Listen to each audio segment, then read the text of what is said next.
direct from the web, it's Billy Masters Live.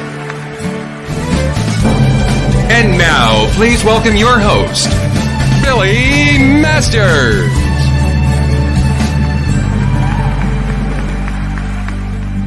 Oh my God. Hello, everybody. Welcome to Billy Masters Live. Today, I am Billy Masters, in case you didn't know. It says so right down there. There it is. Today is, for those of you who don't know, Thursday, October 29th, 2020. 2 days before Halloween. Happy Halloween, everyone. And how many days before the election, before the world comes to an end? I don't know. I don't have my abacus nearby, like 5 days, but we're not going to know anything for a year and a half. Everybody, get out and vote, in case you don't know. I voted. Do you see? I voted. I got my sticker and everything. Vote early, vote often. So if you haven't voted, please make sure you get out and vote. Oh, I see all my guests are backstage. I'm waving to you all. I see you. Yep. We have a silly little show of our own back here. Okay, as I said, today is Thursday, October 29th, 2020. This is show, oh my God, this is our 62nd show since the quarantine began. And I'm in Boston and it is freezing. So, and by freezing, I mean, 50 degrees. But, that's cold for me. I'm getting old.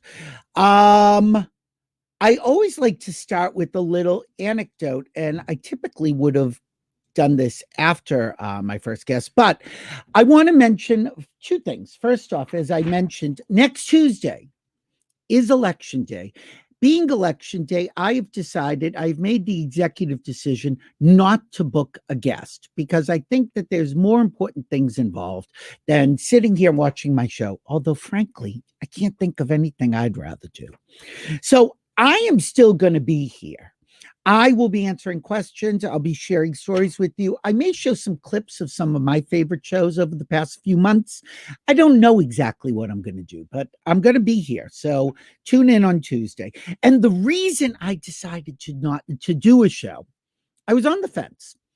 Then I read that CNN is going to have live election coverage starting at 4 p.m. Eastern. And I thought to myself, it's a sign. They obviously don't want to interact with Billy Masters Live, the magic that is Billy Masters.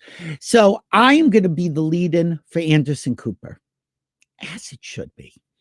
Anyway, and then on Thursday, there is going to be a benefit reading of Brian Belichick's play, Boys Don't Wear Lipstick. It's directed by Everett Quinton. One of the stars will be a friend of mine, Johnny Beauchamp. And so we're going to have Johnny and Brian and Everett here next Thursday. And then maybe the following week, we will have Ed Asner. We're pre-taping it this time, and we're rolling it in. Anyway, before I get to my first guest, just an anecdote. What is that? Oh, okay, that's great. Good to see you too. One of my guests have already left. So there is a series of benefit performances that they're doing online called Ladies from the West Side or something, and it's Broadway people doing concerts, and it's benefiting lots of regional theaters around the country. And first up last week was Patti Lupone. Next up in, I think, 2 weeks is Laura Benanti, and then 2 weeks after that is going to be Vanessa Williams. Don't hold me to these dates. Anyway, Patti Lupone's pianist, who I've seen her with many times, but I have never met him, is named Joseph Falcon. And here's a picture of him.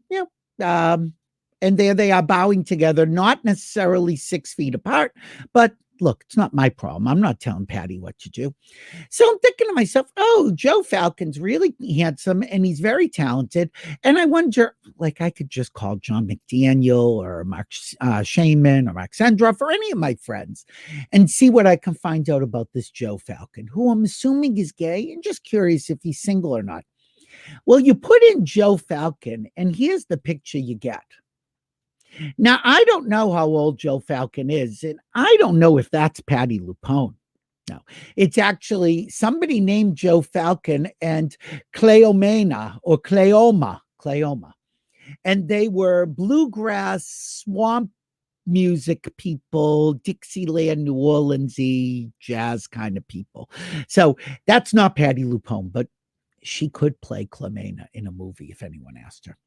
Anyway, check out ladies from or concerts from the West Side or ladies from the West Side, whatever, because it's benefiting regional theater. So I told my first guest that I'd get him out of here well before 12:30, and I wanted to get an update on what's happening in Los Angeles, specifically West Hollywood, because that is one of my many homes. And who else to check with than a city councilor, former mayor of the city, and up for re-election right now, the Honorable John Duran. Hey, honey. Billy. Hi, Billy. How are you? Stop futzing. You look fine. I'm sorry. I don't mean to futz. Okay. There we go. Now we're done. First of all, congratulations on 64 episodes of your show. Can you imagine? It's endless. Amazing. Congrats. No, well, I thought we were going to be here for just a couple weeks in quarantine. Had I known it was going to last 7 months or another year, I might have only done one a week. Yeah. But I'm still here. So, but that's the thing. So now I thought I would be back in West Hollywood by now. That hasn't happened. You're welcome to come back. It's 82 degrees in Los Angeles today. Yeah, well, I would be there for that. But how are cases going now? Because I know that things have gone up and down.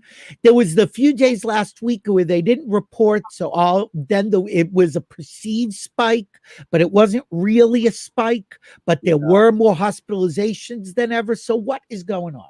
Well, overall, California is doing pretty good. I mean, we are the most populous state in the nation. We got 40 million people in one place in California. But despite that, we're holding our numbers pretty steady. San Francisco is actually in the least restrictive category now. They're fully reopened with some precautions. Yeah, San Francisco. And that's a dense city. Yeah, San Francisco's doing great. Los Angeles, okay, we're the most populous county in the USA. We got 10 million people in one county. It's a lot of people. But we're spread out too. We have a lot of space. That is true. We got lots of miles between one city and the next. So, I mean, overall, our numbers are holding. We're at about 7,000 deaths in LA County. It's not great, but for 10 million people, it could be far worse. What we're not experiencing right now in LA or all of California are the spikes that are happening in all the red states and all the places where Donald Trump is holding rallies, in all the places where they're not masking up, they're not doing social distancing, they're trying to prove who's the tough guy by not wearing a mask, and they're super spreading coronavirus in all those places. So hopefully the election will be the beginning of the end of this national nightmare of Donald Trump, and we can get back to using science and math and data and get ourselves out of the epidemic so we can get business back reopened again. How has early voting been in California, particularly in West Hollywood? Very, very high. We right now here in West Hollywood, we are at about 40% ballots returned. Now, I have to explain to you what that means compared to past elections. So I'm on the ballot November 3rd. Yes, you are. Usually in West Hollywood, we get 18% voter turnout. 1/8. Total. Yeah, so low. And primarily because people are mostly happy. The gay people love their city, they love their clubs. But right now we're at 40%, so we're at twice our normal turnout. And this is a week before the election. Yeah. So it's probably going to go over 50% voter turnout in West Hollywood, maybe hopefully even higher. Probably our largest voter turnout ever in West Hollywood. And I think it has nothing to do with people being excited about me. I think it has to do with them being passionately opposed to Donald Trump and his policies. Yeah, now let's talk about the local election. And one of the things I talked to Gloria Allred about last week was that local elections, you can poo-poo them and you can say it doesn't affect me. But one of the things that really does affect you are judgeships. And that we do have judges on the ballot this year. Yeah, we do. And judges are always really tough to vote for because by their very design, they're not allowed to really go out and campaign and tell you how they would vote on any issue. Right. Because if you research, you'll find nothing. Yeah, I would suggest a bias. So fortunately, in the judgeships that are happening right now in LA County, I actually know the 3 people I've endorsed who are up to take the bench. You know, they're all really good, solid judges. They will be great judges. And most of the time, people skip the judges' races because they never know who to vote for. Right. Yeah. But this time, we actually have some really qualified people that I think would be great sitting on the bench here in LA. What levels are we looking at in terms of judgeships, and how does that affect a local resident? Well, you know, I think judges can affect, I'll look historically here in Southern California. You know, a lot of our battles with ACT UP out in the streets protesting, with the needle exchange, people passing out needles to prevent the spread of HIV, with medicinal marijuana, a lot of those cases were decided at the trial level with the judges who sit on the bench. So those men and women who sit there in those black robes, they make the calls. It's not the Supreme Court of the United States. Oh, wait a minute, didn't pay the bill. Hold on. That's all right. I still have you in a lovely silhouette. Yeah. No, that's what happens at my environmentally sound office. If I don't move for like there you go. minutes, the lights shut out. Yeah. Oh, could you stop being so responsible, please? You kill me. So anyway, these judges are really important to deciding a lot of the issues that end up in a court. Rarely do they go up on appeal to a higher court. And I should say, I mean, I can only speak for myself. I am a big believer in judges ruling on these things versus being propositions and given to a public vote, because I think that good judges can make sound decisions, and it doesn't need to affect, you know, people would vote. There are a lot of people who'd vote for slavery if they could. I don't want those people voting. I want somebody who I trust making that decision. Well, yeah. Well, in that instance that you just proposed, fortunately, there's the U.S. Constitution with the constitutional amendments about the abolishment of slavery and equality. And I think people should know, just, you know, using that example, which I wasn't planning on using, but you know me, things pop in my head, is that before slavery was abolished, it was actually written into law legalizing it. So sometimes things need to get worse before they get better. And I would, in our experience as LGBT people, completely. I mean, you know, we went through this with Proposition 10. Was it Prop 10? No, it was actually Prop 8. Prop 8. Before that, there were all the AIDS initiatives, and before that, it was Prop 6 in 1978, which would have prohibited LGBT people from being school teachers in California schools. Oh, wow. That was before my time. I missed that one. Yeah. But we had to get rid of the sodomy laws first. None of this was possible while we were criminalized for our sexuality. And that didn't happen in California until 1975. Wow. Homosexuality was decriminalized. So we had to get those laws off the books to even start the pathway down the course for equality. Yeah, I think what people do have to realize, and I was one of the people as a host of LA Pride back in the day, during the year when Prop 8 was on the ballot, I was one of those people who stood on the stage. I'm supposed to tell you to vote. Don't bother, it'll never pass. And you're responsible. No, You're fault. Because I will say I used to have more faith in the American people. I believed that people would do what was right. And what I've learned is that either A, people aren't as invested, and I'm one of those people, or there are people who secretly have feelings that you don't know about, but when they get into the ballot, they're going to vote what they want. It's just like this year, people are saying it's going to be this big landslide for Biden. I think there's a lot of people voting for Trump who just aren't admitting it. Yeah, I think so too. There's some differences though in 2020 compared to 2016.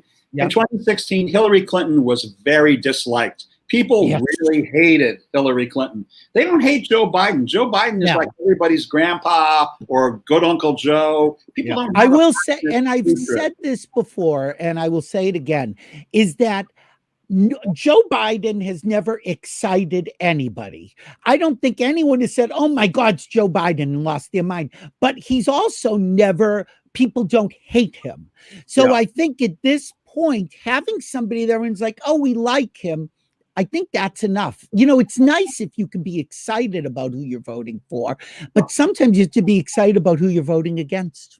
Yeah. Well, I mean, for Barack Obama, you know, I was excited. Barack Obama inspired me. I loved for Barack Obama. But when Barack Obama got elected in 2008, that's the same year Prop 8 passed.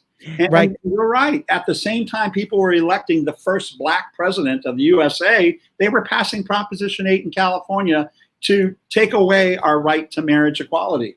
So you never can tell. And it was really tough because I remember I was on the campaign team for Prop 8 back then, and we were looking at the internal polls and we're like, we're going to lose this. We are too close, too tight. And we started to send the alarms out, Ellen DeGeneres, and we called upon, allies in the media, and everybody was like, it's never going to pass. They were like me. Yeah. Never going to pass. And then it passed. And what happened 2 nights later? 10,000 people protesting in West Hollywood. It's like, well, where the hell were you all when we had it on the ballot last week? Well, I think that's true. And I think that's what we have to remember. And I'm glad to hear about this early voting, because I really think that people are taking it seriously. And perhaps there is our silver lining for the pandemic. You have nothing better to do. You're all sitting home. Well, a lot of people are working, but get out and vote. And we actually in West Hollywood, polling places open tomorrow. So people can vote Friday, Saturday, Sunday, Monday, and Tuesday. You don't have to wait till leave it to the queens to wait till the absolute last day, right? Oh, yes. We've got 4 polling places open in West Hollywood. Start voting tomorrow. Don't wait in a long line on Tuesday. Just get it done. Just get it done. Right? And what do you tell people who are wondering about when we will actually know anything? Well, here's what I have to say about that. Florida counts ballots early, right? So Florida is going to already start counting those ballots that they've received in the mail and absentee. So by 9 o'clock Pacific time, Florida may have their final election results done. If Florida goes for Biden, and right now Biden is up 4 points in Florida, without Florida, which isn't a lot. Without Florida, Donald Trump has no pathway to victory.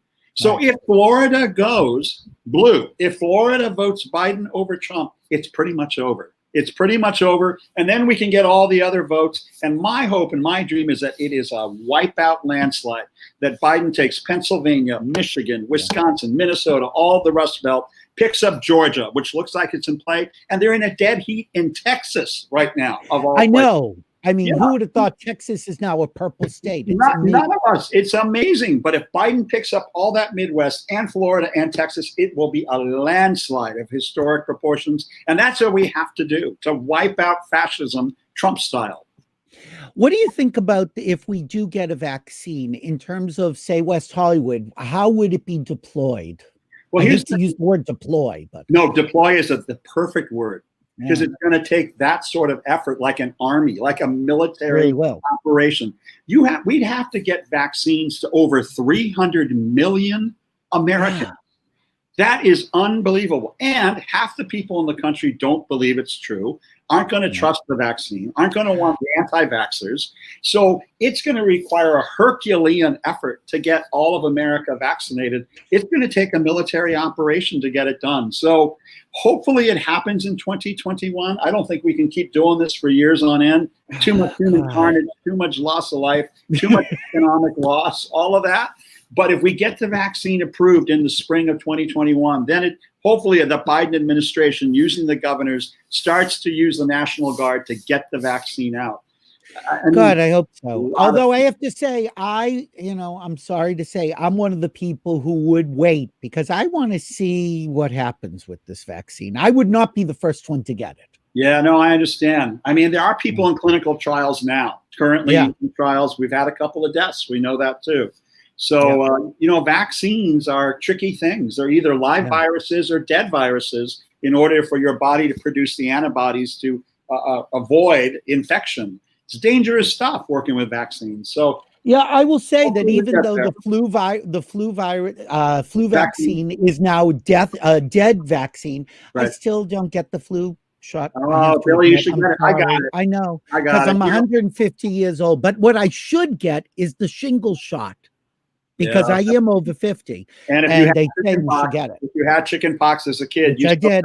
You still got that virus in you. It's just waiting to come back. And you don't want to go through shingles. So as much as I don't like a shot, I think I will get that one, definitely. Yeah, no, it's really important. HIV positive people often have to think, do I get the shot? Do I not get the shot? Do I get the flu vaccine? Do I not? The jury is back. Get the flu shot. Get the flu shot, because I actually think we're going to have a record year in terms of low flu infection because so many people are now We're home. We're wearing masks. staying apart. I mean, we should be. Right? To prevent the spread of COVID, but I think they also end up preventing the spread of the flu. Of everything, you know, it's fun. I read a study that said that certain Asian countries where they always wear masks in public have a much lower flu transmission rate than we do because that is part of their everyday life. I don't think it's going to become part of our lives. I think once this is over, people will forget and take it off. Oh, Gilles is disagreeing with me, I think. Yeah, no. But he will tell me, I'm sure. We'll find out what they do in France. Look at Japan. Japan is now down to 0. COVID. I know. No, it's shocking. Zero. Shocking. And talk about dead cities. Those cities are doing. I know. Yeah, but they did the right thing. Yeah. Well, I know. Well, but as we're going to talk to Gilles about, Europe has done the right thing at times. And I have friends in Italy and France and all over Europe, and they're going through bad times again. And I think we have to all just sort of be patient. I mean, I'm not a patient person. You know me. I know. But you know what? This is a good warm up. There are other viruses probably out there on the planet. Oh, this is not an isolated incident. So we need to get used to this reality. We saw SARS, we saw Ebola. Now we're dealing with COVID. There's a good chance there's something far more deadly down the path. We better well get used to masking up, creating vaccines, contact tracing, quarantine, all the usual public health methods. And reacting quickly. And I want to say, before I let you go, I want to thank you because West Hollywood really did react quickly. You know, they at least passed the law that you had to wear masks in public, which a lot of cities didn't do. Right. And they really shut down things. You know, there was that little incident where they opened things, I think, a little too early, and then they shut them right back down. Yeah. And the other thing that we did right away early on was pay our rent for our tenants. You know, people did not have the ability to pay rent. We have mortgages and rent control department. Well, the city has now given out over $1 million in rent payments to landlords to keep our tenants in place so people don't get evicted. That's a small town of 36,000 people to give out $1 million in rent. That's pretty good. And the state worked with the 3 top creditors in the country to put a moratorium on mortgage issues. Yeah, it's helping out some, but I mean, this is not sustainable long term, right? No, obviously not. Right now, people are paying 25% of their rent in their residences, which is, you know, something. We still have a moratorium on commercial rents. We're trying to keep all our gay bars and gay businesses in place. What, three bars in West Hollywood already? 4? We've lost the gym bar, but I think they're relocating somewhere in West Hollywood. And Gold Coast, which was so old and gone. Yeah, but Flaming Saddles and Rage. I already know of a new bar opening up, a new gay bar where the old Gold Coast was, and looks like a new gay bar restaurant where the old Flaming Saddles was. So secretly, we're working with the property owners behind the scenes to say, look, the Boys Town identity, that branding is really important to our city's economy and life and to our people who live here. So we're working to make sure that wherever we're losing gay bars and businesses, we're reopening new ones. And this is going to be the way we have to do it for at least a couple of years till we get our hands on COVID. John, thank you for everything you do for West Hollywood. Thank you for everything you do for me personally, because we've been friends for decades. Don't tell him. Thank you. I know you've got an appointment to go to. Good luck on the election next week. You and I will talk, obviously. All right. I miss because I remember hosting one of your re-election parties. Oh, you did? I think you and Mama might even have done it, which was fantastic. Yeah, all right. Thank you for celebrating virtually. Tell Giles I think he is freaking gorgeous. I think he's gorgeous. All right, I'll bring him in just so you can tell him yourself. You're friggin' gorgeous. Aaron, that was a mayor who said that. Yeah, I love what you've been saying, man. Thank you so much. You make a lot of sense because you understand how this machine works. Yeah. And there's one thing that I have to say quickly before I say hi to everybody. Is my doctor actually had the vaccine a bit ago, and the trial that he's part of, everyone is reacting really well to it, and they all created antibodies after less than a week. That's fantastic. So I asked her, can I please have it? I saw it was a clinical trial. I think the stage 3, so we were really close. And I think it was 50,000 people in the area of Los Angeles that got this trial vaccine, and it was more geared toward minorities. So I was saying, "Can you hear my accent? Can I get it?" Yeah, I can. No, not for you for now, but I'm pretty sure this is going to come faster than we think. And I'm I like hope you. so. I'm not worried about vaccines because that is, I believe, dangerous to feel that a vaccine could be manipulated or hurt Right. you. Well, that's This true. is a conspiracy BS that needs to stop. Yeah. Conspiracy are dangerous. Yeah. You want to Right. know something, you need to trust your representative. Otherwise, what is the reason of voting? Let's just be in crazy anarchy. We need to understand that if something comes out, it will, of course, save way more people than hurt any, or very few. I can't wait to have the vaccine. I want to go back to work, guys. I'm just like, enough. Yeah, we all do. I trust Anthony wanna get Fauci. back When to Dr. most- Fauci says it's okay, it's okay. Let's go. Yeah. Right. And speaking that's of their our- career. And speaking of our representatives, thank you, John Duran, for all you do for West Hollywood. We will talk to you soon. All right, Bye, Bill. John. Bye, Giles. Bye. Bye, man. Bye-bye. Gilles, how are you? That Woo! know, I'm good. I know. I'm glad I jumped listen, right in. Thank you for having me, man. I appreciate it. Oh, And Billy, so it's been first- a while. it has been a while.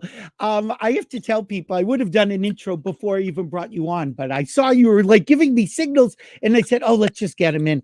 I've met Gilles a few times at events, and the first thing I have to say about you is you have the coolest wife. Oh, yeah. She's dope. I mean, She's, the first She's time a- I she's a- met she's him, she's very different just because of culturally speaking. Yes. She understands the diversity and part of this and part of that. She sees everyone as one since I can remember her. She always bring a lot of hope, kindness to me, and the patience is maybe one of the most incredible patience person I ever met in my life. She's very she's a treasure. I really lucked out. I've met you. I've met her several times, and she's somebody who, when people come up to you, she realizes this is part of the job, and she will stand there so patiently. She took this photo of the two of us together. Ooh, She look said at to- us. I know, Look it's like we're on a babies. date. I know. She said to me, "Oh, do you want a photo?" And she took my phone and took this photo. So I want to thank Carol. She's great. We just left to the market with our friend Ramila. So Oh, she would well, have- first she would have you showed have up. She would have said, you "What's have- happening?" you have a great looking family. Look at this family. Oh my God, they're 3 times the size now.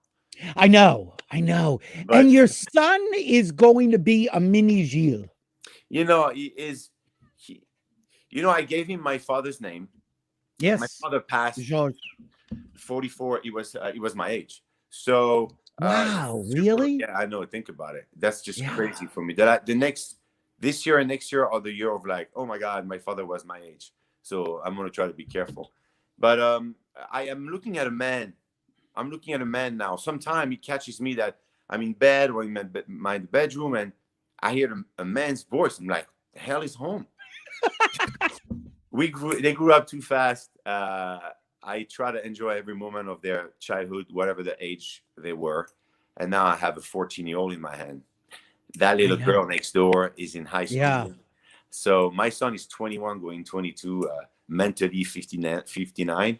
But And he seems to really enjoy the publicity. And I think you have a little star on your hands. I found this picture. Like, the girls love your son. I don't know. yeah, that was really funny. That was a very funny day. Yeah, he has this charisma and charm, yet never used. We really were specific when it comes down to looks. Looks were in our family never something that you need to be by any means cocky about, because colors and taste is different for everyone. So my mom always said, like, this is 10%. He opens the door only. You get in, you're an ass. The door closed back on your face. So be thankful to look what society thinks is good looking, and then and let the door opens with a lot of love and kindness, and then work hard. And then if you do this, you're fine. So we really put that in the mind of our kids. So they have somehow, sometimes, a lot of, when it comes down to love, weird insecurity, not understanding why this person, we like them at first sight, because we took away so much the fact that looks are meaningless, that Right. they don't realize they have kind of a look. And that is why usually young woman, or in this case, my daughter now, young man, young Yes. boy, Hello. they're like, "What's up?" I heard that this morning and say, "Oh, would love to come and hang out with Juliana." I'm like, "Oh my God." And I mean, again, another good-looking daughter too. I mean, Oh, you she's know. stunning. She's the real artist of the family. Oh, really? Yeah. Oh God.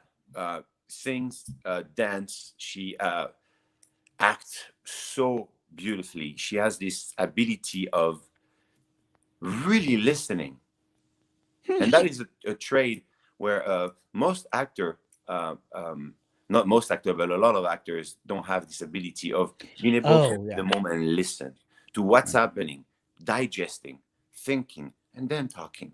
So she makes the lines her own, and it's really lovely and natural. I never see her act. I always see her being real, and I feel like she has a beautiful uh, career ahead of her if she wants to do that. But I'm Mhm. telling you more about it right now than to her ever. don't, I Right. don't speak or push my kids anywhere. My son is more in the law.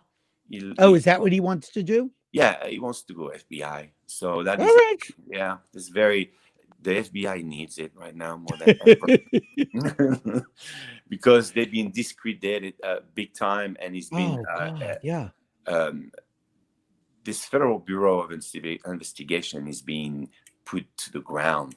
I don't even think people in general, that you come from the left or the right, have this profound respect for them anymore. And I think it's wrong. It's important that we believe and trust our representative. So if they don't do what we tell them to do, they need to go. And that should No. be it.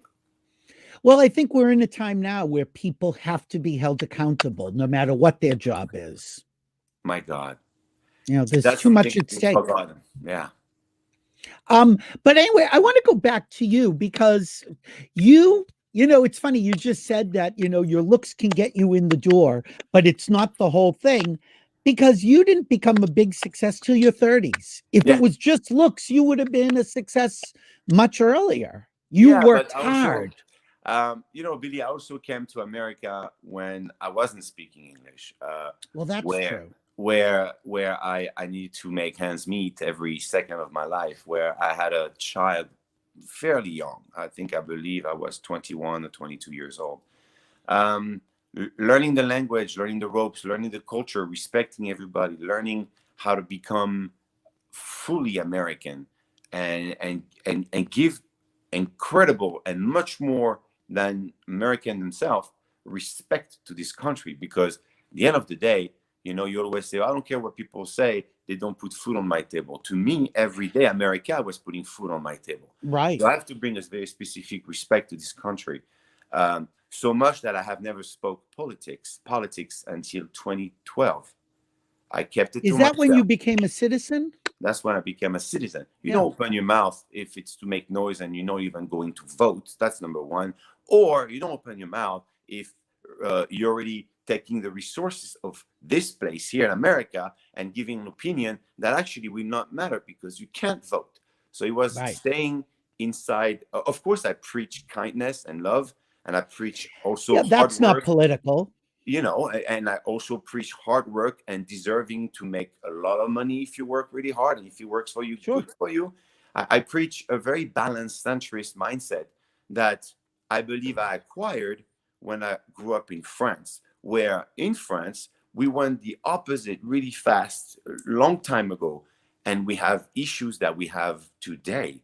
When we live right now, my city is on his knees. you know Mhm. I grew up in the south of France, in Nice. I'm sure you may not have heard the news, but Oh, I again, heard you're back in lockdown as of yesterday. that is one thing. We are back in lockdown, and that is a different topic. I'm talking Oh, about okay. violence. We have Oh, people getting stabbed, decapitated. It's insane. We need to change our ways very fast. We need to understand our neighbor with a lot more thought behind it. Not just, oh, now that we have an African-American president, there's no more racism. Look at the freaking mistake we all did. So I believe now that we have this president, a lot more people like you and I will say, oh, wait a minute, systematic racism exists, disparity and hate. How about I'm going to really go see my neighbor and shake his hand and look him in the eye and say, hey, bro, we're the same. Let's go. Let's go together, all of us as one. And that is the only way you can turn and push away either tyranny, autocracy, of all these things that actually are being put in place to a place that is not going to be any possibility of return. Right. We're far gone. We're far gone. And hope is all that we have left. And that the reason why Obama became president, because that was his slogan. A slogan for a political desire of having a career is crucial. You grew up, even though you're French, you are ethnically Italian and Greek. Yeah. So you really have a multicultural family. Did you grow up in an area that had a lot of different ethnicities mixed in? Wow. It's a very, very deep and good question, Billy. Thank you. My mom's side is Galicis, Greek. So La Greca, she walks down the street and my mom, people will say, oh yeah, that's a Greek woman.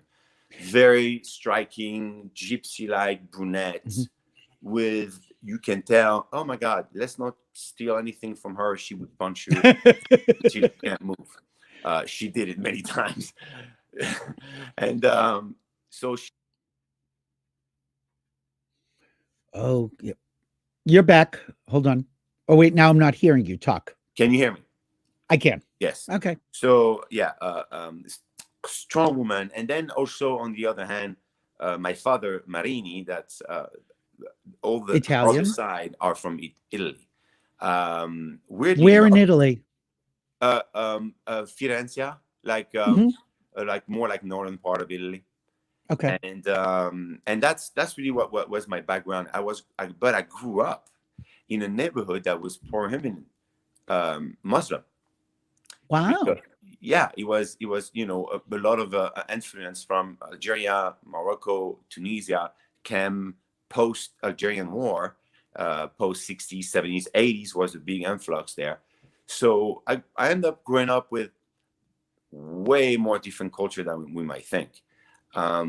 It was a bit different because it's not like here, for example, in Los Angeles, in California, the immigration that is coming have also the same, and back in the days was a bit more important, the same religion mindset. And so it's kind of maybe easier for people to accept others. Having a massive influence of a different culture and religion at the same time coming by mass was difficult. And I think the mistake that the French government made was to park all this culture into so-called ghettos, projects. Right. So that just like lit fire on the gasoline, So we have a lot of issue with cultural clash and violence. And this is what you see every day. I'm not blaming either side. I'm just blaming the fact that the reality, the reality is setting off in our face, and we realize we bleed the same way, but yet we can handle each other. To me, that's insane. We need to move forward very fast, just for our kids and our future generation. Yeah, I'm going to, people who watch the show know, but my family, we are Albanian, both parents. Wow. And I also, yes. And so even more Greek than Greek. And I spent a lot of summers in Italy. So I travel a lot. I've also been to Nice. And what I thought about Nice was that I saw a little bit of everything. And of course, I'm in the tourist areas where everyone is getting along. Yeah. But I also met people who said it is not as pleasant if you live here. Well, so Nice it can be hard. Probably the second or third, if I'm not mistaken. I love numbers. I love politics. I think it's one of the second or third, so-called like violent city in France. Yes. Unfortunately, it's the same regiment. They put a beautiful facade, and just right behind, 5 minutes further, there's I don't know how many hundreds of thousands of people parked in high-rise building, surviving because of government help, and just being angry.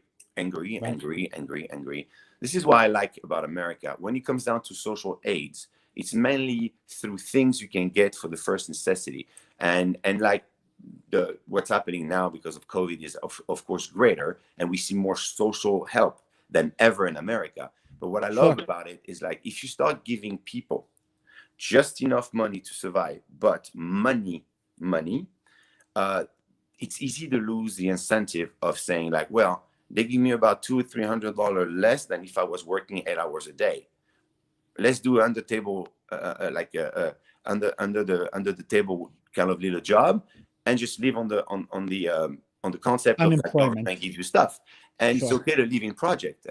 And that social world really did not help France. And now that they're so deep into it, the French people are very revolutionary. They will not try to back down from this, where you need to back down from it. You need to give people help, but never in a form of money, because most people, unfortunately, will not use it for the right things. And we need to have kids going to school, not, flanking. You need to have kids from those places being educated, having the right things at home. And nowadays has to become included a computer and blah, blah, blah, and blah, blah, blah. Yeah. So there's a lot of things that needs to be changed in France. And here there's a lot of things that need to be also changed. And we can always be better. And in harmony, no need to fight, just in harmony. Was one of the reasons that you left France, and I know it was after your father died, was it for the opportunity of America? Was it for your career? What was the reason that brought you here? I felt, and I'm going to be like, maybe there's one French person listening, and maybe he would not, or she would not be agreeing with me. But in 1997, I felt I was in a dead end. That if I wanted to become successful by any means, I wasn't born under the right star. I wasn't born with being able to have the opportunity that, someone else would have. France is very secluded, specifically when it comes down to my industry. Yes, it's been 22 years I'm here. The industry in Europe has changed dramatically, and I'm very happy about it. They're really doing an incredible job. But back in the days, you're not part of those 10 actors, and you come from the South and you look like this. No, it would be very difficult. So imagine, I could not see the opportunity. So I have left my country because of the political landscape and the abilities of me, for myself to understand that it actually might be easier to move away from across the world, learning a complete new different language, learning their craft, working really hard, and becoming someone that succeeds from scratch. So imagine really mentally how affecting this is for me. I had to expatriate myself and being from zero. By the way, it was $470. That's what I came with. And unbelievable. And doing what I did. And not speaking the language. Not at all. Which people have to realize. I have a piece of paper. Yeah, all right. A little. One of my closest friends, Phil Gladzer, he said, when I met you, you gave me a piece of paper saying, "Hi, my name is Gilles Marini. I am from France. Sorry, I don't speak English. Please put your finger in the menu," because I was a waiter. Wow. So he kept that paper, and we became the closest friend in the world. I think this is a reminder that nothing is impossible in America, and we need to keep that alive. Right now, we feel like, should we move out? A lot of people are looking at, of course, and I don't say that, of course, but a lot of people are saying, "Oh, I'm going to Canada now. I live there now." Oh, a lot of my friends will say, "Oh, I live now in Toronto. I live now in Vancouver. Oh, I moved back to Europe to shoot this," and I'm like, "Oh, I live in Australia for 3 years. I'm shooting the show over there." Like, a lot of people expatriate themselves somewhere else because they feel not at ease. It's important. I have never voted, Billy, in my entire life for myself. Not one time. Measures are something you need to think. But whenever it comes down to big pointers, I always voted for what can be better for others that don't have what I do have. Right. And before, I was also thinking the same way. You are always going to be having some people that need more that you need. And if we do a little bit more case by case, and I know it's expensive, Yeah. we will have a way less problem.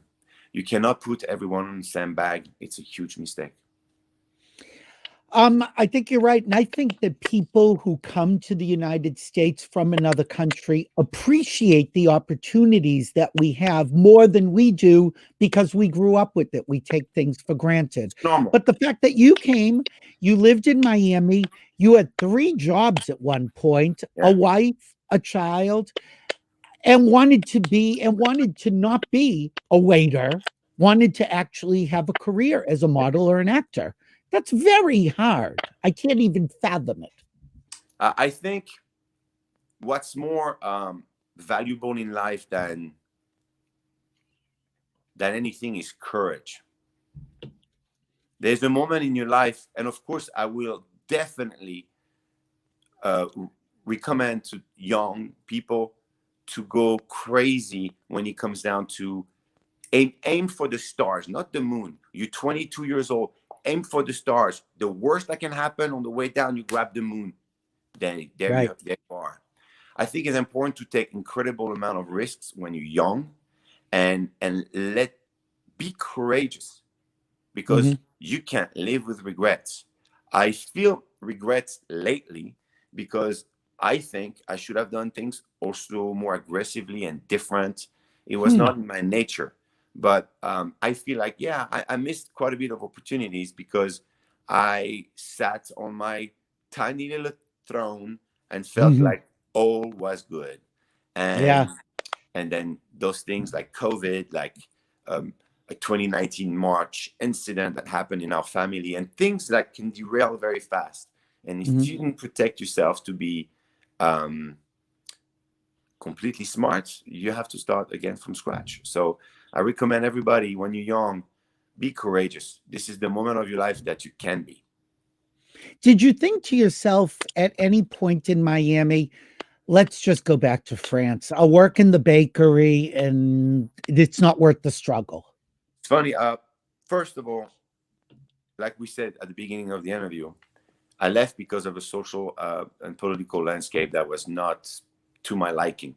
So versus screaming and changing nothing, I go and I see different adventure, different horizons, and then somehow it worked. So imagine the amount of thousands and hundreds of thousands of messages from people from Europe saying, well, how do I do this? So great. I was maybe inspirational for a couple of people. It's great. And now 9/11 happened when I was already in America. So I was forced to really not go back to America because of traveling, because of the issue, because of work. Oh. So what we live here, COVID, the people that were working back in the days from different countries in America were in a place of like wondering and say, is America in trouble? Where, hey, somehow in 2001, everybody got together. What's wrong with it? So I had to be, in a way, forced of staying to France. So I worked for about a year in 2001 in Milano, working for Giorgio Armani.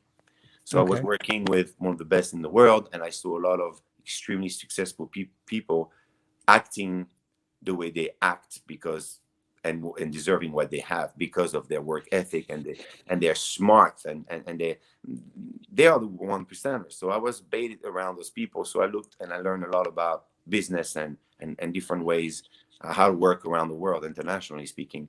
And then in 2002, I decided to go back and stay for good, never move again.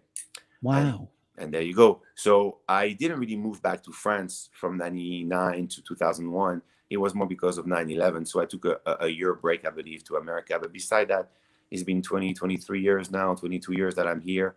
I don't see myself being anywhere else in the world right now, beside maybe later on a small little village, middle of the wineries and olive trees and crickets and south of France, maybe. I don't think, again, people don't realize that you know, they look at you and they can think, oh, he's so beautiful, he's so articulate, he's so lovely, that all the doors would open up for you. It didn't happen like that for you. It was very difficult and a lot of luck involved. Yeah, you know, I know you activate your luck. I understand the concept of that. Specifically in my industry, you have to. There's always going to be a moment of luck. For me to get Sex and the City, they cast thousands of people, and I feel my phone back in the days vibrating while driving a motorcycle, and I'm like, I should stop and listen of who's calling me. Right. Where now my phone can vibrate, I would wait to get home. And so because of that, I need to the struggling and you know, and trying, you know, the hustling. I picked up that phone, I looked at it, and my manager said, oh my God, I don't know where you're at, but until like 12 o'clock, whatever, there's an audition for Sex and the City. And I thought, the show is over, right? And it's no, it's for the movie. And I went directly with my little scooter to this audition, and the rest is kind of history. So that's the luck. I could have not looked at the phone. But and I think what people have to know is that you could have done this and you could have been in this role and it could have ended there and we could have never heard from you again. But again, because of your, I don't know if it's your ambition or your drive or your ability to see the opportunity and take it, it really began a big career. I think it's a little bit of all of it. In that situation, it fit me really well, the role, because it was very, very small, but very, very impactful, like a cameo of a different world. Of course, you don't see men naked ever in movies. Never. It was objectifying women, but not men. So because this movie was made mainly for women or some men, of course, they pushed the envelope on looking at a man as a woman at this moment. And I was simply playing Kim Cattrall a couple of years prior. I was just the alter ego and then the other person, right? So she was looking at me, acting up, reminding herself, this is who I was and this is who I want to be again. So I need to mirror who she was. So I had to be very much objectified and full of love. I think why I got the job is because I never was the woman grabbing her, being a macho. I was always full of love doing it, even if this man was very much a libertine, someone that will have sex with anything that moves, but with love, with passion, with desire, versus like bestiality and let's have sex with a woman, right? I gave whatever what I was educated in Europe toward woman or toward what's love is. So that's what was the difference in the casting. I captured the moment because I was just different, and so I think that serves me well. But in general, I think it's really all about seizing the moment, understanding that you're doing something that makes people happy, and that to me, I cannot live without it. I don't care about being famous or known. I just care about having someone sending me a message in the social media world saying, you make me feel. I learned sign language because of you, like it happens sometimes, because of different shows that I did. But to me, it's important to make people feel. I can't live without this. And once you did it, you got all this attention. What did you think was the next step in terms of capitalizing on this opportunity? We call this in our business squeezing the lemon. So I had a PR back in the days that I was working with, Jana Davidoff, and she literally put me all over the place. I was still, yes, I spoke English then, but I was still like, so, whoa, you know, it was insane. Out of nowhere, you end up in places where your entire life you're desiring to do it, but not in a couple of years, in one night. Yeah. One night. So one flight to New York City changed everything for me, where I did the View, I did this and this and that. So it was everywhere. I realized I can't really go in the street the same way anymore. I definitely need to now pay attention to what I'm saying, because I have a responsibility to bring the world together and not against each other. And that is the power actors have. And we need to understand that this power needs to be used for good at all time. Even if you think someone is devastating and horrible, you can't fight fire with fire all the time. You need to be the one stepping back and say, wait a minute, let's sit down and talk. We're missing this in this world. It was not your first movie. You had done some acting before Sex and the City, right? Very little, very, very little. You know, I was, a little bit of things here and there. I had a goal. I have never said it's a dream. I had a goal of becoming an entertainer because I always felt it's who I am. As much as people were making fun of me where I grew up, always thinking this man is on a different planet, maybe he needs medicine, you know. I could, you know, from being called mythomaniac to everything under the sun. Of course, imagine when I did Dancing with the Stars. Yeah. And I guess we should even bring that up, that all of a sudden, you know, you have somebody who has a tiny role in a movie and then is on one of the biggest shows in the country. Yeah. With the best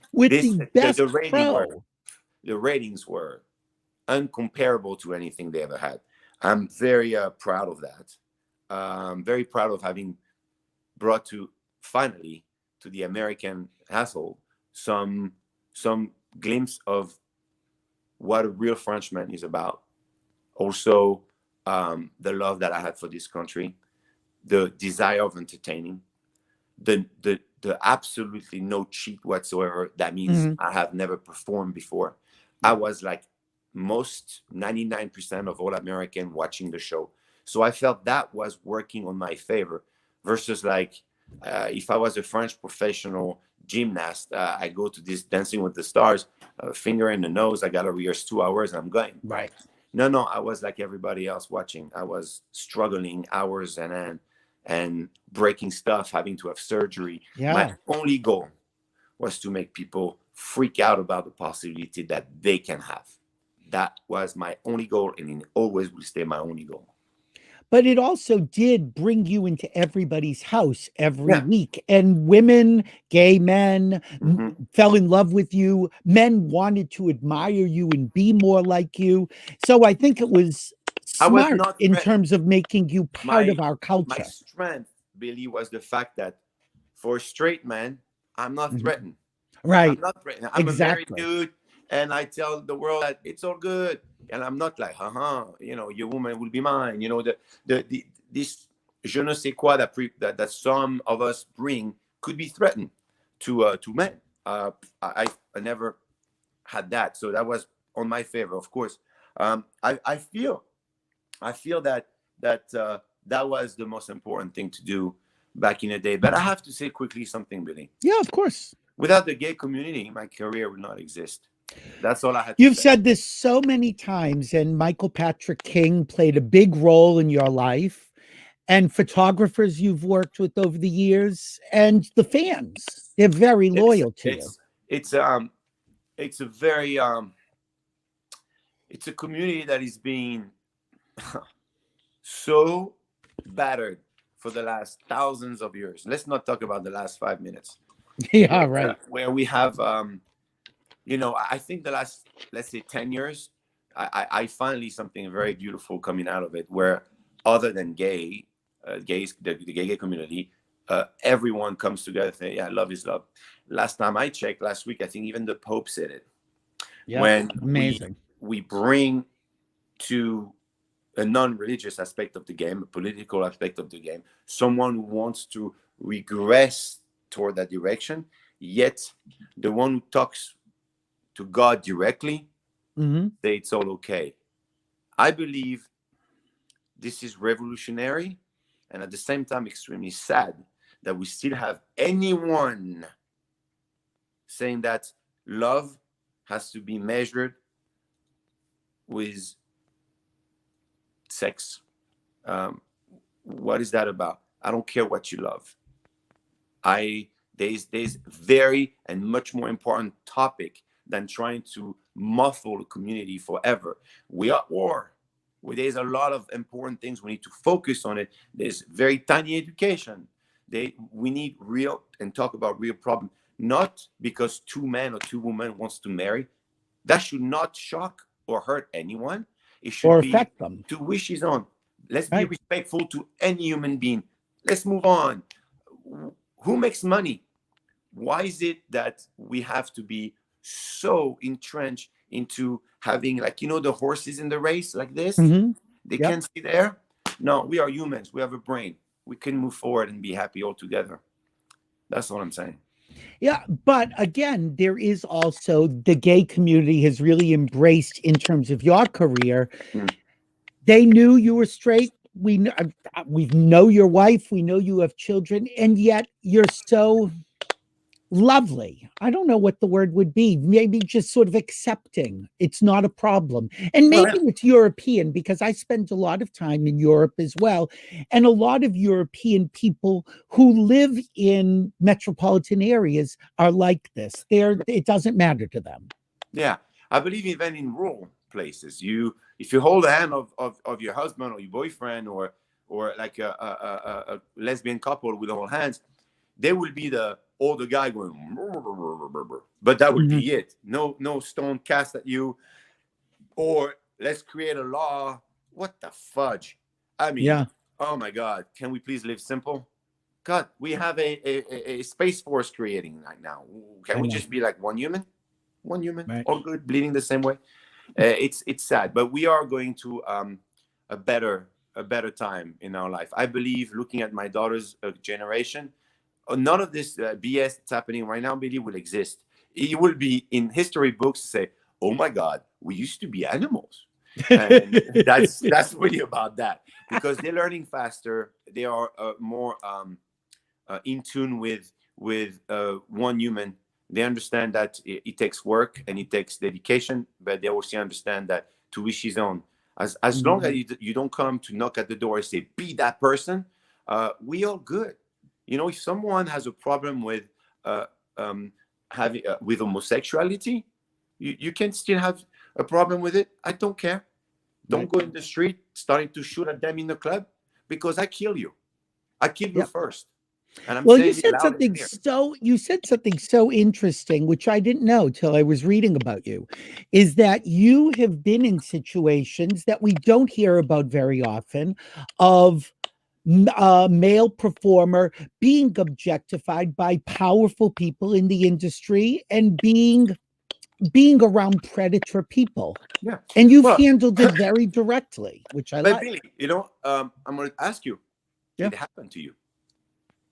It When happened to everyone. when I was younger, yes. But it happened to everyone. Right. The only thing that I was trying to come across with this, and let's read my lips, it Yeah. doesn't matter if he comes from anyone. Like I say again, I have nothing against anyone. Right. If someone acts really wrong because they understand they have any type of power, and they will use this for their own good, it's horrible. I don't care if you're straight or gay. Right. I don't care if you're the president or a dishwasher. Right. If you Or a man or a woman. a man or a woman. Do you understand that? Oh my goodness, stray couple around the world are systematically one of the number one most violent topic in every fait divers, we call it, or murder case and whatnot. Of course it was. So we want to stop heterosexual to be together because there's too much violence between the man and woman? No, this is insanity. Let's talk about just human.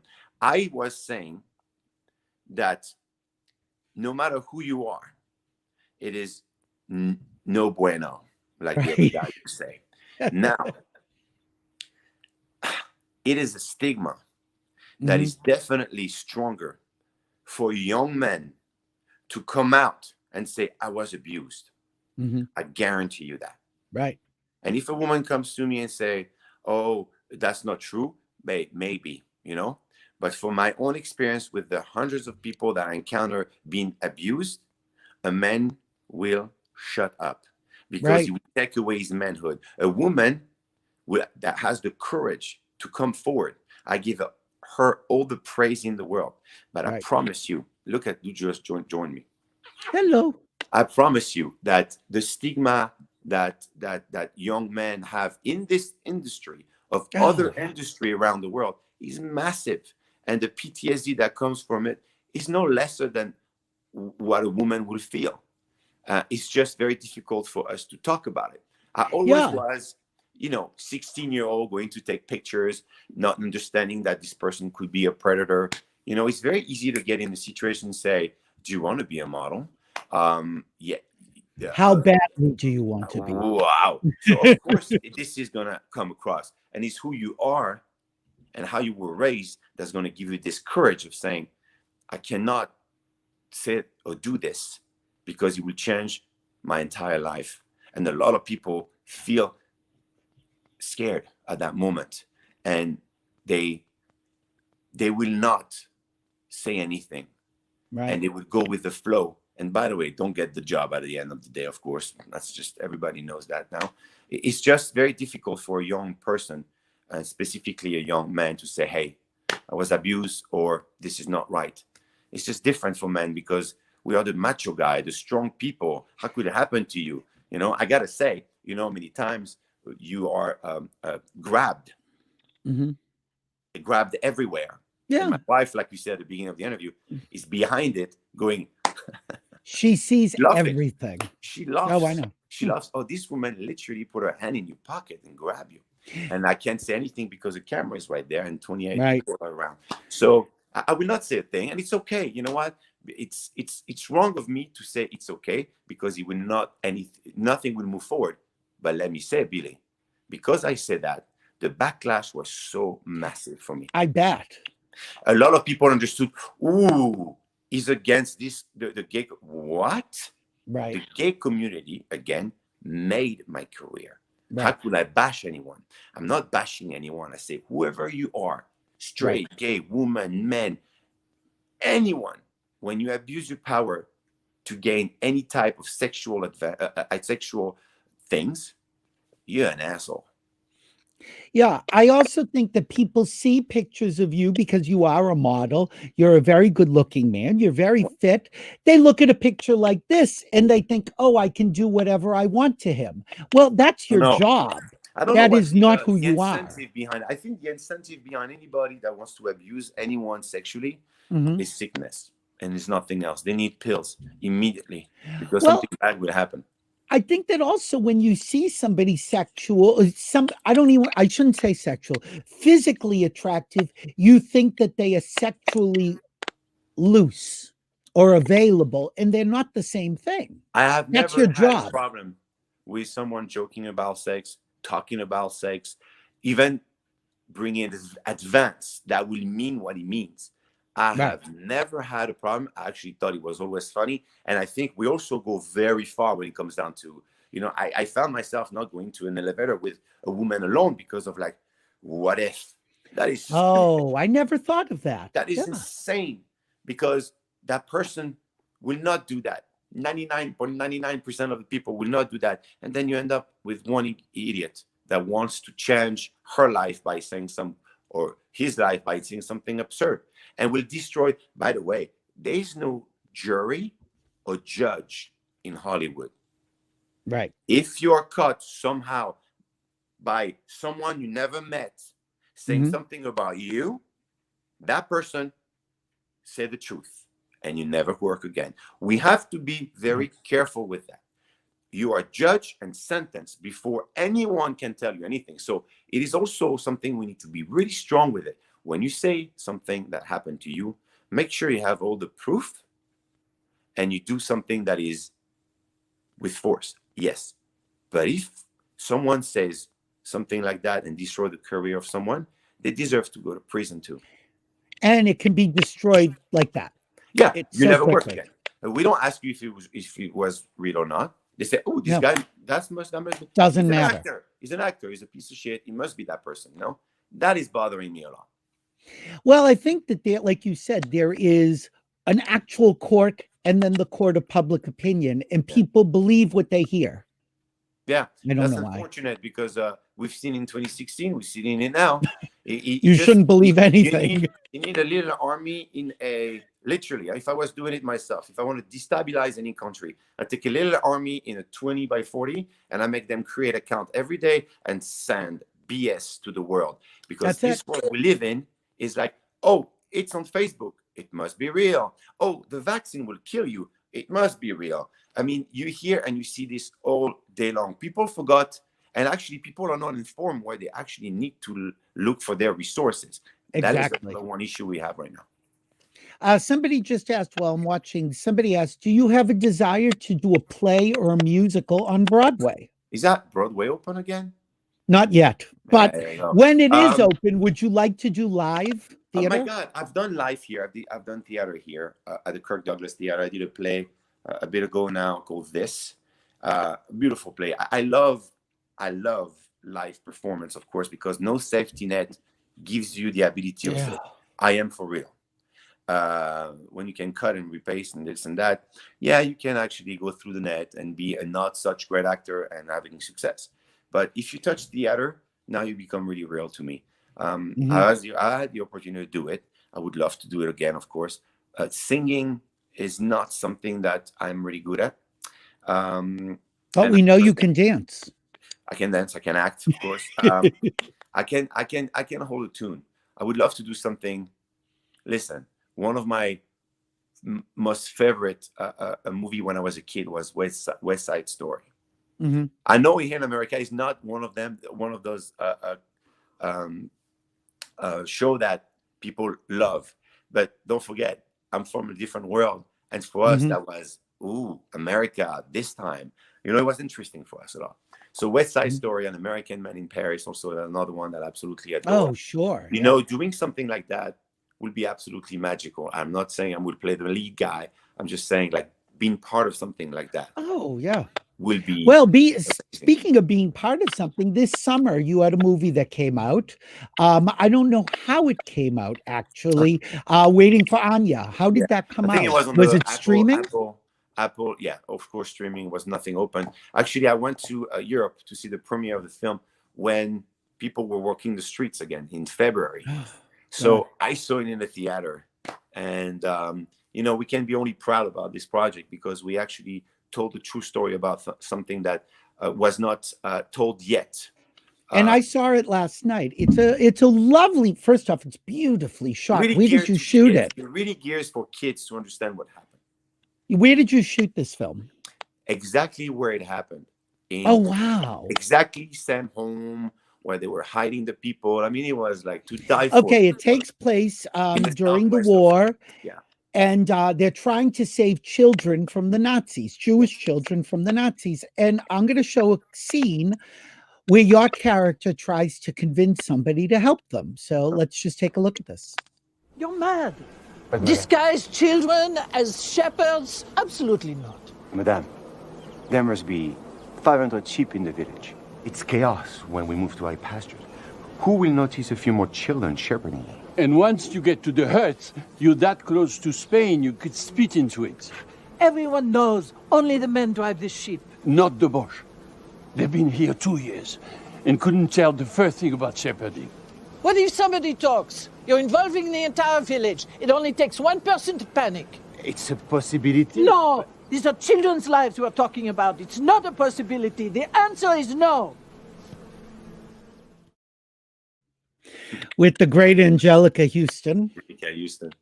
Wow. It's funny because my absolute superhero acting-wise when I was a kid is Jean Reno. And in this film, he's playing my father. So imagine Star Trek 24/7 was very difficult.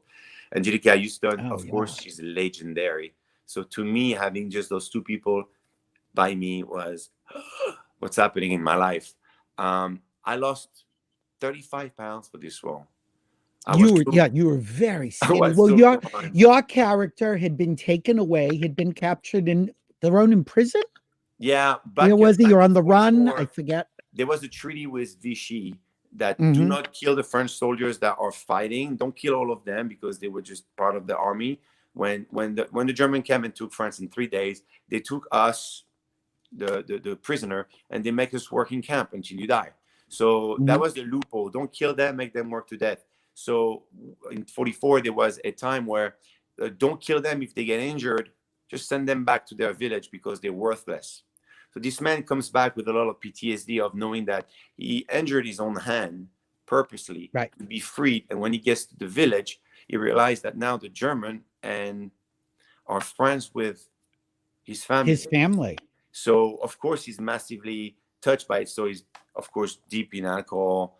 He's alcoholic and he's violent until he realized that his son does not really help them, but the German, but he actually strikes.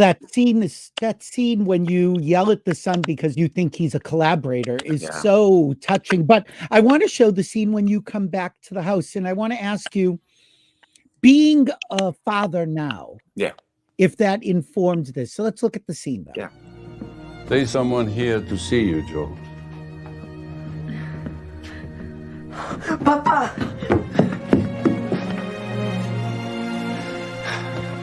At least you recognize me, huh?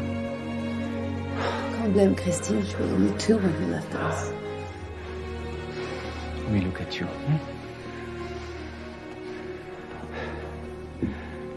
You have gone so much. Come here.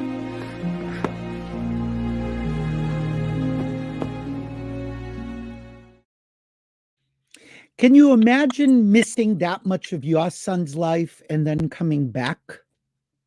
Yeah, man, I can't. I live with my kid every day of my life. This is my first, most important job. I have to be a balanced human to bring to this society 2 good human beings that will be proactive and fair and honest and hard workers. I cannot imagine this. If we are forced tomorrow to take arms and go to places and fight and not see them for years, those men were men. Oh yeah.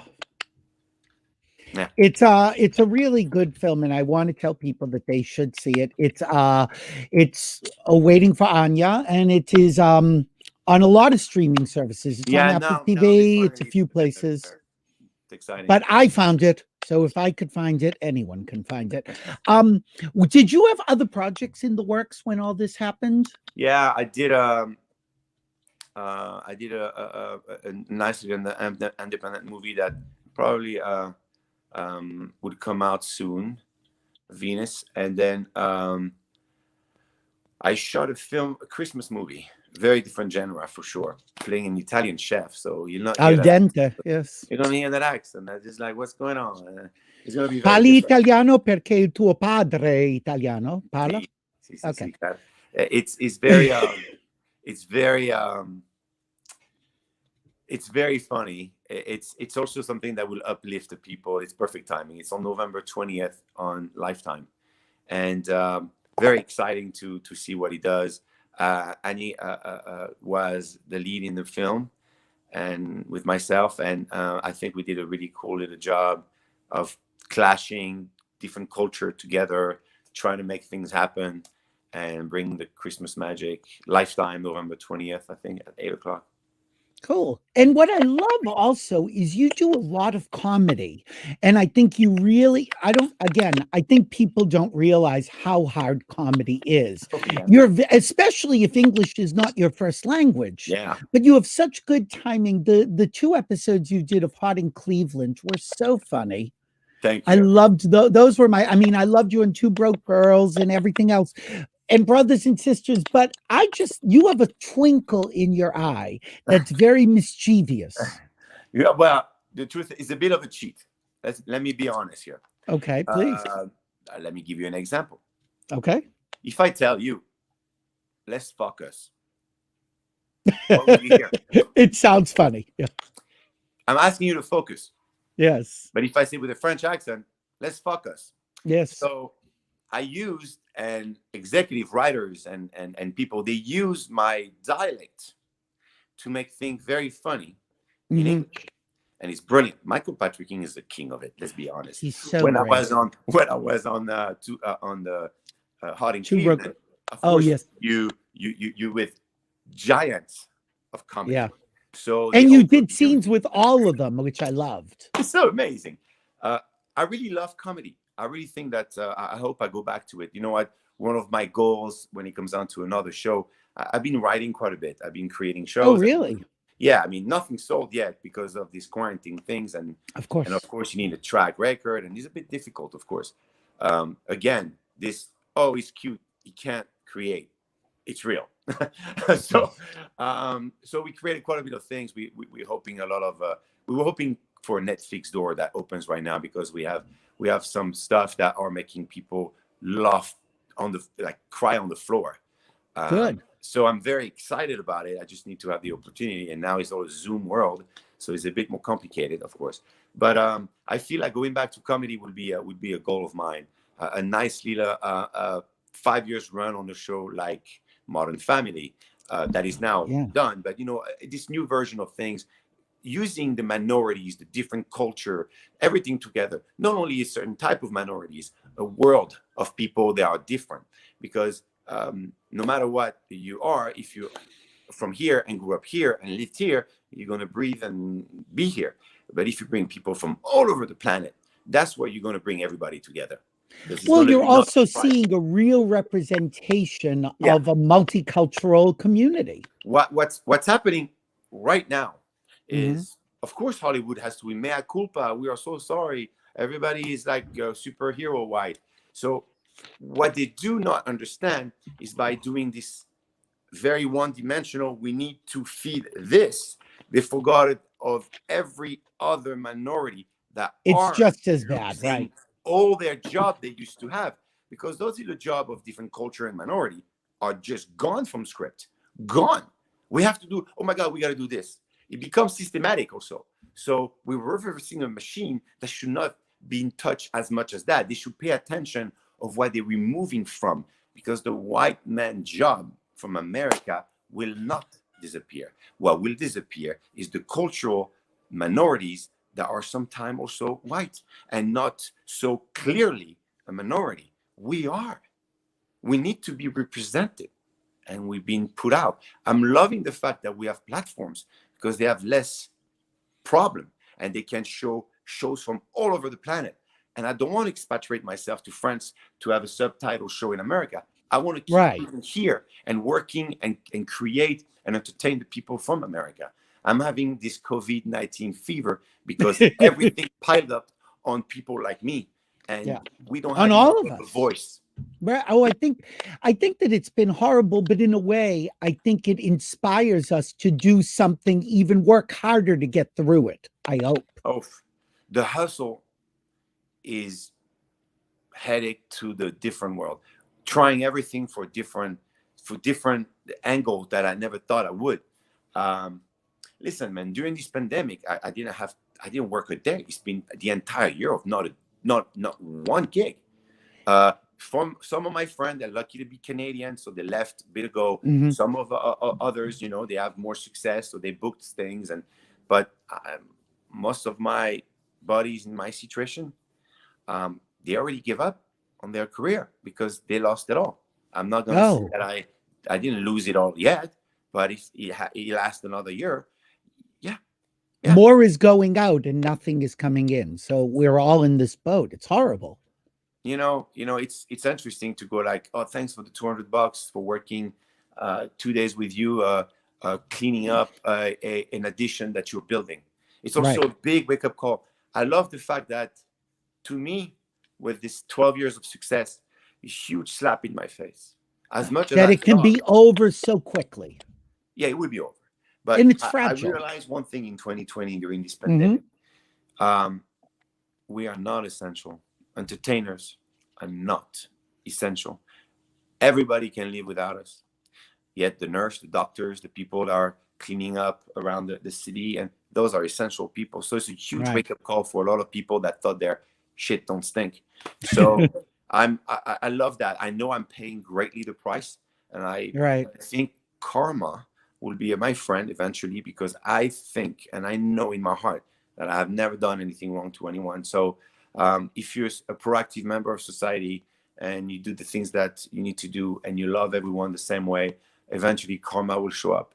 I know it's very difficult, and I have a lot of anxiety about when things are going to come back. And maybe it's today with you, Billy. Boom, we talk about it. Who knows? Every day. Let me ask you, we talked about looks opening the door, and being attractive helps. As you get older, looking like this becomes very difficult. I look exactly like that right now. Oh, shut up, Gilles. All right, you show a But it's picture hard. when I lost 35 pounds. No, I not- saw that picture. That I said, God, he's so skinny there. So I know. Do you know what happened to this picture? I just What? got hit by an avalanche. True Well, story. you look. I'm wondering why you're shirtless in the middle of snow. Because actually. we are, I don't know, 7,000 feet up in the air, and Yeah. it's super cold, but yet in the sun is super warm. Yeah. We wanted, my friend and I we decided to merge my character into a place that is no tomorrow.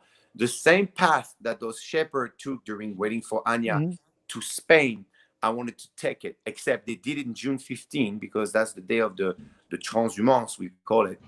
But I did it in April. So the first sun created avalanche. I have them on video holding trees, hoping everything is going to be good. And then we have to turn. But I never posted that video yet, but I ended up in Spain. I walked 7 hours, a thing like that. So when your character says that it's so close, it's that close. It's walking distance, like uphill like this, with bears and I don't know what else. I had something following me for hours. So I was singing with stress, alone, with no weapon whatsoever, singing, I've got a feeling somebody watching me. And I was singing that because if somebody found my phone and I'd been eaten by something, at least they would see that I did it with a laugh. But I ended up seeing what it was. It was kind of a deer from the country, and there was 100 of them. And I saw them circling me into this vast area of nothingness. And I went to touch Spain. And I was proud to do this because at least I would never feel what those people felt. But at least I can feel where they were, the smell, the altitude, the difficulties. I wanted to immerse myself in that.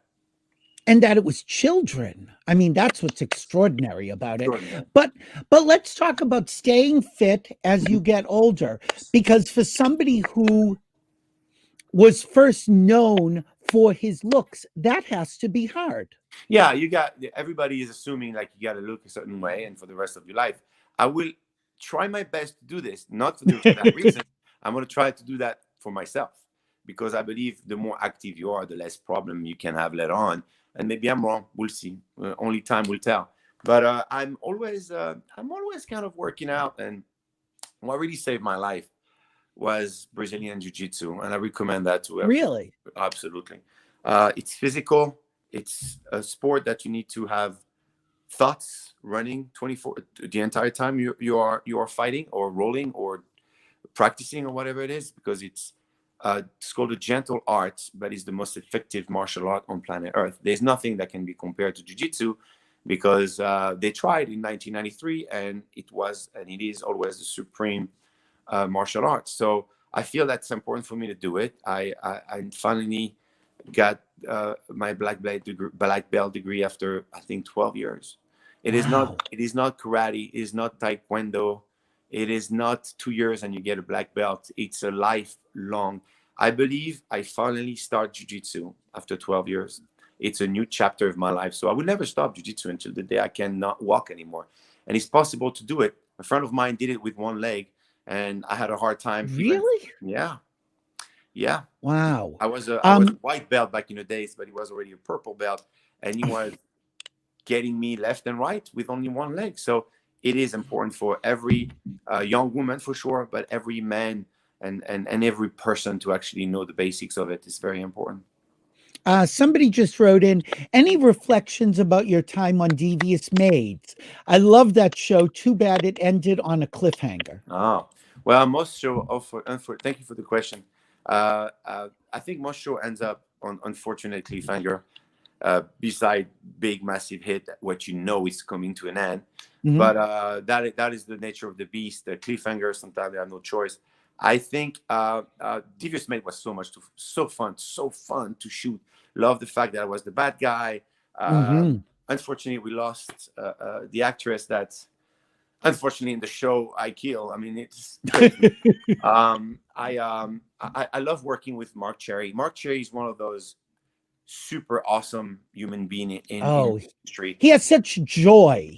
I mean, I cannot tell you the conversation we had because they're very private, but he told me many times how anecdotes and things that how he did it and how he wrote it and how he became so successful. This man is a Bible of knowledge when it comes down to be a writer, to be an exec producer, to be a leader. Mark Cherry is one of those guys that I always gonna admire. I can't wait to work again with the man. He's I great. can't wait. I know he started production on White Woman Kills a couple of days ago. I can't wait to be part of Mark Cherry massive show and bringing the audience what they want. I want to do a Mark Cherry show that is a soap, that is a night soap on HBO. That's a Mark. I never told him that, and hopefully we listen to this one.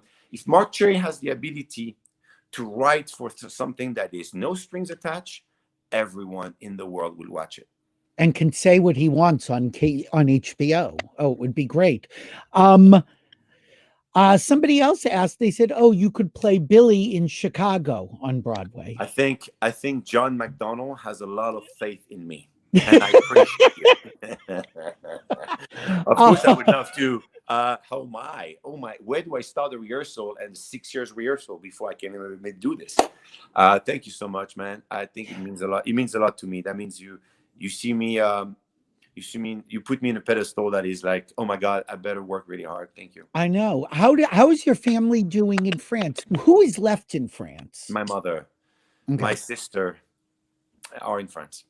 And how are they doing?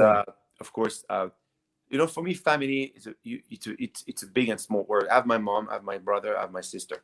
My brother lives here, so we're all good. My sister is in France, my niece too, and my mother. But I also considered, I'm telling you, Eric Saramagna is my family. He is not my blood family, but I will die for this man, being a father, because he showed me that he also, you know, we became firefighters together. So we have this bond, this specific bond in Paris. And then he became my everything in my life. If I want something, if I need to cry, if I need to vent, if I need anything, I don't go to anyone else but Eric. This year in 2020, of course, he lost his mother in January, in December. And then in February, he ends up having a massive cancer. So you talked about being fit. This is what we did. Every morning we were waking up while he's in chemo, while he's losing all his weight and his life, and where we don't know if he's going to make it. And we worked out every day. We worked out so much that he ended up kicking my ass. Wow. At the hospital, doing 30 hours of straight chemo. On chemo. I have that on video, of course. My wife thought we were absolutely crazy. And so this man kicked cancer's ass, like there is no tumor. If I show you the picture of his tumor, you look at me and say, this man's going to die. This man had a mindset that I will never be able to have. You talk about courage. That is the definition of, he's a hero of mine. And he's my closest human being. So, yes, I have my family and they're in France, and I cannot wait to see them again. Somebody just asked me they texted me directly about Teen Wolf. Did you enjoy doing Teen Wolf? Man, well, that's honor. A real character for your culture. I know this. Thank you. Yeah, la bête de Gévaudan, we call it, the beast of Gévaudan. True story. I believe in my heart, from what my study were, back in the days, and still now kind of, French people used to invade a lot of places in Africa and take their resources. I believe one of them saw an oversized, gigantic hyenas, captured it, caged it, and unfortunately got released. Went far away from Paris and ended up in this region and start killing everything that moves, because a hyena has the second most powerful jaw in the world. First one is a sea turtle. Put in perspective, a gray white shark is number 6. So hyenas can do it and inflict incredible, way more than a wolf. So now, and didn't he kill over 130 people? Yeah, of course, he killed hundreds of people. And it's a true story. So much that the French don't like the English. The French actually asked the English hunters to come down. The beast was never found, and the killing stopped. I believe the hyenas died. Somehow got injured or whatever the hell. A bear attack, whatever it is. So long story short, everybody talked about werewolf. And that is where my character came up. And I absolutely love playing that. Jeff is the creator of the show. And he gave me such a responsibility, saying, "Hey, dude, we did most of the budget for this show on you guys about the background of the beast, and right, I'm so excited." So I gave everything I got for this part, and I loved it. You know, playing the Beast of Gévaudan, Sébastien Vallée, was one of the highlights of my actiony type of acting so far. You did something really interesting, which is a few years ago, after all the success on the big screen and on series, you actually did a daytime soap opera. Yeah. For a short time. Yes. I was a lot away from California, working in different places, like New York, and then shooting in Atlanta. And I'm like, what if one time, yeah, I do something that I'm sure to be home. And then my manager, coincidentally speaking, called me, say, "Hey, there's like a little arc on the show called Days of Our Lives." And I immediately say, "Oh my God, that's going to be hard." I didn't say, "Oh no, I can't do this," whatever it is. I'm thinking too much of myself. Not at all. I went to Days of Our Life and I realized, oh God, beside comedy, this is the hardest form of entertainment. You have to bring to life every day an hour movie. And you have only that day to shoot it entirely. And usually one take. Yeah. I mean, most of the time. They gave me a couple of times, like, "Oh, do it again this way," or that's it. Technical problem or whatnot. What you give, what you get. So I have a lot of respect for those actors that are grinding for years and decades. So I did a little sting for a year and a half, I believe. I would never say no to do it again, of course, because I thought it was very, very good for me as an actor, as a working engine. You come out of a soap, the last thing you need to think about is, how am I going to learn those lines? Because then you look at it, you learn, and you close. And next thing you know, when you transition from working on the soap to a film or a show, you're literally like, that's it. That's it.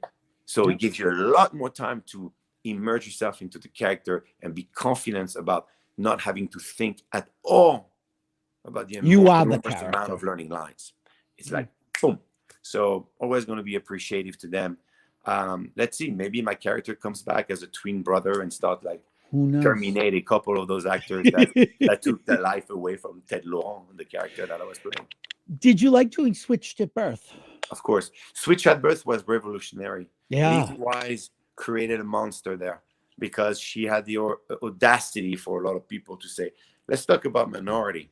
Let's put two young little girls at the centerfold of a massive TV show that is in so many different countries, with the fact that the deaf community will be the minority. I'm like, what? And they ended up having a show that only words were saying were sign language. That has never been done. That is why I say it's revolutionary. And all my praise to Lizzie Wise to be such an advocate to a community that was completely overshadowed by everything else. Yeah. And we do have to just mention Brothers and Sisters, because that was huge for you. And to be working with actors of that caliber on that scale on a major network, enormous. You know, that was the last resort of major network. That was the last hoorah of the major network abilities of saying, like, you're part of this God clan. I was fresh out of the boat, as we call. Yeah. Right after Dancing with the Stars, and Ken Olin, who is the creator and in the show, the main person on This Is Us, gave me the opportunity to be part of the show. And then Rachel Griffith, that is my queen of acting, told them, he's the dude. Don't hire him for 2 episodes. Hire him. And she changed my life, because being part of a show where everyone has either a Golden Globe, a Tony, an Oscar, an Emmys. The only award I had when I got there was a Bravo Best Rear of the Year, 2008. It's a good rear against Kim Kardashian and David Beckham. So I'm proud of having it's a good rear. But a good rear of the year, Oscar, it was very, very scary. You're sitting down, Billy. You sit down next to Sally Field, I and know. Calista Flocker and Rachel Griffith, my Matthew God. Rhys. Yeah. Matthew Rhys is a genius of acting.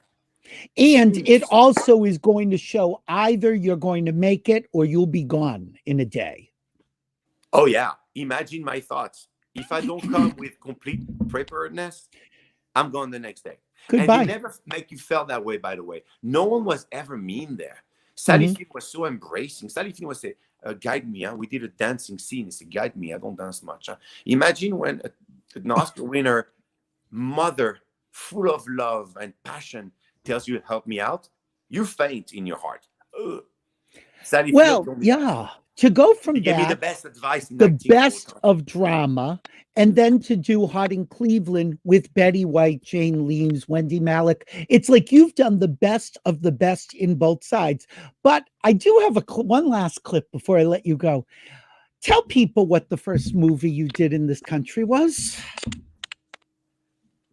Do you remember the name of the movie? Wait. Yeah. It was a cult movie. Yes, it was. Yes, it was. Movie with a horror. Screech of the Decapitated. Is it? Okay. Is yes, it? that is correct. Oh my God. Correct, 2005 or 2006, I get a call from a friend. So we want to do this little movie. Oh, I'm thinking this is like a Marvel movie, right? But next thing you know, it's this little budget that I love doing it. But the guy's like, okay, everybody's insane, but you have to be like the normal dude here. The Inspector Clouseau normal dude. So you bring your own clothes. It's shot with 10 grand probably. Very low budget. I love it. Yes. Do you have a clip of that? You know, it exists. I do, Gilles. Okay. No, I'm gonna so die. Now, this is a clip of you wrestling with a robot. Now, I will tell people, look at the robot's arms and you will see the person's hands inside. That is the least of the problems. Take a look at this, Gilles. Thanks. Gilles, the fact that you did it is so beautiful to me. Thank you. It's so wonderful. When I turn, hey, wait. Oh. When I turn, I say, "Oh, beauty shot." Yeah. I would have watch done it. 50,000 different things for that scene now that I know, but hey, whatever it is done. Well, you also appeared with one of our good friends, Willem, who is a very famous drag queen now. And one more clip from the movie, Gilles. Two clips from this one movie. And then we'll this is insane. I should have had an Oscar for this. Just because I think so. Sang. Well, the fact that Willem was sitting there holding on to you, it's so wonderful. And I think people should know you can come out of anything. Say yes to anything because you can do this terrible movie, which is so funny. And then you can be with Oscar winners, Emmy winners, Grammy winners, and you can end up Gilles Marini. That's very sweet of you, man. It means a lot to me. Gilles, I want to thank you for doing the show. We had so much fun. I'm glad I got to catch up with you. I thought to myself, I've only had people on here who I like, who I've met, and who I think really the audience will enjoy seeing. And you're so inspirational, and you have a great message for people. So I just thank you for doing it. Appreciate you, man. Billy, thank you so much for having me. This is very sweet. Gilles, say hello to your lovely wife and the children, please, and take care, and we'll see you again soon. I'll see you soon. Love you guys. Bye-bye. Bye, Gilles. Bye-bye. Everybody, thank you for watching Billy Masters Live. Oh, he's so delightful. Don't forget Tuesday, vote. We will be here, but vote. And then Thursday from whatever it is, Real Boys Wear Lipstick.